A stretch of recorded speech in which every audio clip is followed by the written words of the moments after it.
આજ હું તમને એક જ બ્લોગમાં 4 દિવસની કહાની બતાવીશ. તો જય માતાજી મિત્રો, મારું નામ કિશન છે અને હું મારી ફેમિલી હારે મુંબઈમાં રહું છું. આ વિશ્વ બ્લોગ છે અને મુંબઈમાં આવવાના થઈ ગયા છે આજ 8 દિવસ.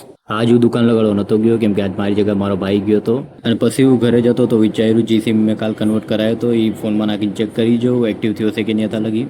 તો મેં ફટાફટ સિમ મોબાઈલમાં નાખીને ચેક કર્યો પર જોયું તો સિમમાં જે લગી નેટવર્ક નહોતો આવ્યો તો મેં બીજા પછી કાંઈ ખોદા માર્યા નહીં અને પછી સિમ મોબાઈલમાં રાખીને મૂકી દીધો. અને આજ મને ઘરે રહીને આરામ કરવા મળ્યું છે તો મારા ભાઈના લીધે, કેમ કે આજ મારા ભાઈએ ખુદ કીધું કે ભાઈ તમે આરામ કરો, હું જાય સાથ દુકાન લગાડવા. સારું છે કે મારા આવા ભાઈ છે જેની કારણે કંઈક મને આરામ બી મળે છે. તમારો ભાઈ બી તમને આરામ કરાવે છે કે નહીં કમેન્ટમાં બતાવજો. અને પછી આપણે બીજા બ્લોગમાં આવી જાય છીએ, મતલબ કે 2100 બ્લોગમાં આવી જાય છીએ અને મુંબઈ આવવાના થયા છે આજ 9 દી.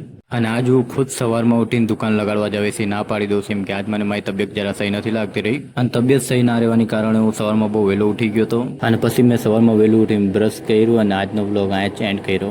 અને પછી ચાલુ થાય છે આપણો ત્રીસો વ્લોગ, મતલબ કે વ્લોગ નંબર 22 અને મુંબઈ આવવાના થયા છે આજ 10 થી. આજના દિનની શરૂઆત થાય છે 7:33 અને ઉઠીને પછી હું ઘરે તારું અંચાવી લેવા જાઉં છું કેમ કે બેનના ઘરે આજે તારું નહોતું મળતું રહ્યું તો હું મારા ઘરનું તારું અંચાવી લઈને એના ઘરમાં મરાવી દઉં છું.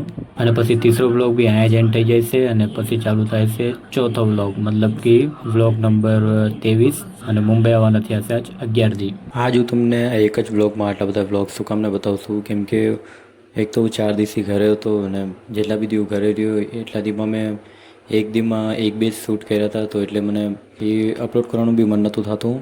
તો પછી હવે 4-5 દી આજ થઈ ગયા હતા તો મેં વિચાર્યું કે હવે જેટલા બી મેં શૂટ કર્યા છે એ બધાને એક કરીને એક વ્લોગમાં બધું બતાવી દઉં કે 3-4 દીમાં મેં શું કર્યું છે શું નથી કર્યું.